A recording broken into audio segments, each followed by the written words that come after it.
Bonjour tout le monde, alors aujourd'hui je vous retrouve dans une nouvelle vidéo, mes lectures du moment.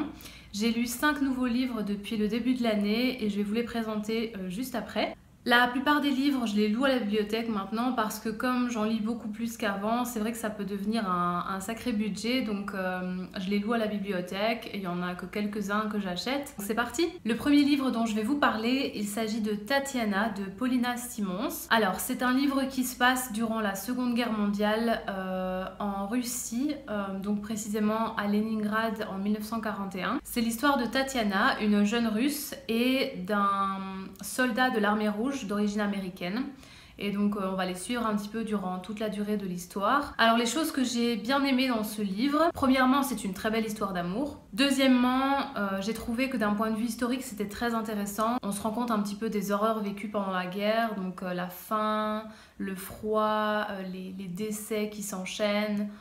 Voilà, c'est très difficile et d'ailleurs voilà, c'est un petit peu...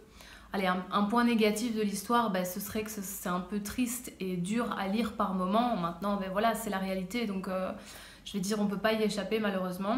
Mais voilà, un livre très intéressant, très belle histoire d'amour, donc je le recommande, je lui donnerai 4 sur 5. Le deuxième livre dont je vais vous parler, c'est Entre mes mains, le bonheur se faufile, qui est un livre de Agnès Martin-Lugan. Bon, je crois qu'à force, vous commencez à savoir que j'adore cet auteur. Cette fois-ci, c'est l'histoire d'Iris, qui est un peu malheureuse dans son mariage, et qui va se rendre compte que ses parents lui ont en fait caché et lui ont un peu empêché de vivre son rêve en réalité, et donc elle va un petit peu tout lâcher et partir vivre son rêve à Paris, et elle va du coup découvrir un nouveau monde, entrer dans un monde un peu différent du sien.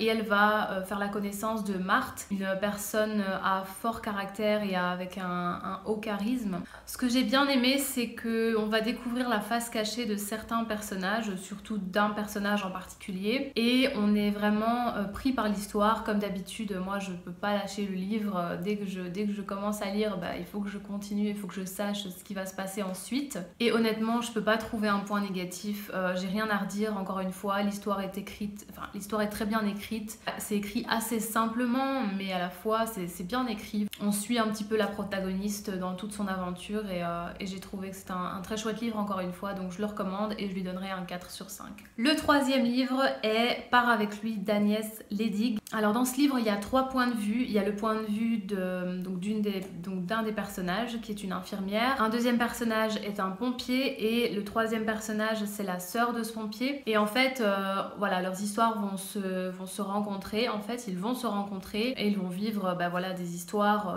ensemble et séparément. Les personnages sont attachants et je me suis vraiment investie dans l'histoire, c'est-à-dire qu'à un moment donné de l'histoire il va y avoir vraiment quelque chose d'assez poignant et d'assez fort pour l'un des personnages, et franchement à ce moment-là j'avais vraiment envie de rentrer dans le livre et de réagir quoi, de faire quelque chose, et donc ça c'est vraiment quelque chose que j'aime bien quand je me sens investie dans l'histoire. Quelque chose que je n'ai pas aimé par contre, c'est que l'histoire était un petit peu trop téléphonée, c'est-à-dire que on s'attendait un peu à ce qui allait se passer. Honnêtement, je lisais le début d'un chapitre et je savais comment ça allait se terminer. Je m'attendais beaucoup à la suite, c'était un peu calculé d'avance quoi. Il y avait un peu trop de comme par hasard, ils se rencontrent, comme par hasard leurs histoires elles sont reliées.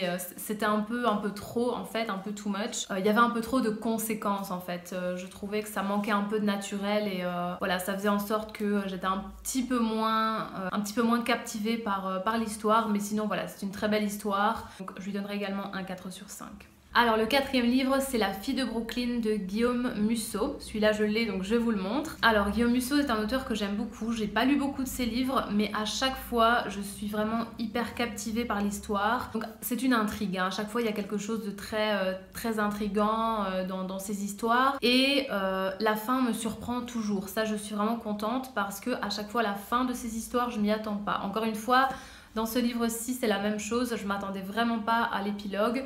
Donc c'est une bonne chose, c'est quelque chose que j'aime beaucoup. Le petit point négatif qui n'en est pas vraiment un, je sais pas, c'est peut-être moi en fait. Étant donné qu'il s'agit d'une enquête, il y a beaucoup de personnages qui entrent en compte. Je ne savais plus trop qui était qui intervenait dans quoi, enfin voilà, j'étais un peu perdue. Mais si ça tombe, c'est juste moi, donc c'est pas très grave. Encore une fois, ce livre, je vous le conseille. Moi, je lui donne un 4 sur 5 également. Le dernier livre dont je vais vous parler, c'est La perle et la coquille de Nadia Hachimi, si je ne me trompe pas. C'est une histoire qui se passe en Afghanistan, à la fois, je crois, en 2007 et à la fois début des années 1900, il me semble, au niveau de la Seconde Guerre mondiale, je crois. C'est deux personnages qui sont de la même famille, donc il y a Raïma, une jeune adolescente, et je crois sa grand-mère ou son arrière-grand-mère, enfin son ancêtre, quoi qu'il en soit.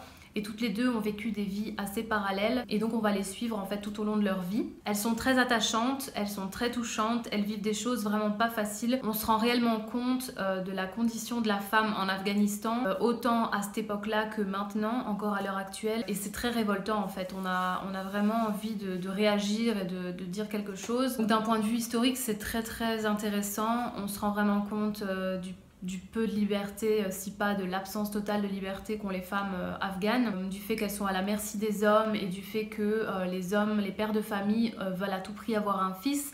Si leur femme leur donne une fille, mon Dieu, c'est une catastrophe, ils la renient, ils la rejettent, etc. Donc c'est vraiment honteux, mais bon...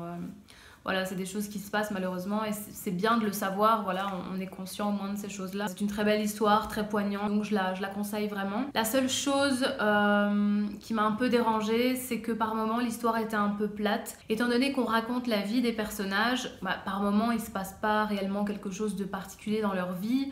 Et donc c'est vrai qu'à ces moments-là, je m'ennuyais un petit peu, ça manquait un peu de peps, d'action. Maintenant voilà, tout le livre n'était pas comme ça, hein. Il y avait des passages très intéressants et très touchants. C'est un livre assez long, par moments il y a des passages un peu plus plats qui manquent un peu d'action et c'est ça que j'ai un peu moins aimé et je lui donnerai un 3 sur 5. Voilà, c'est tout pour aujourd'hui, j'espère que ça vous aura donné envie de les lire peut-être, qui sait. Comme d'habitude, n'hésitez pas à me conseiller vos lectures du moment, s'il y a des livres intéressants, ben, je suis preneuse comme d'habitude.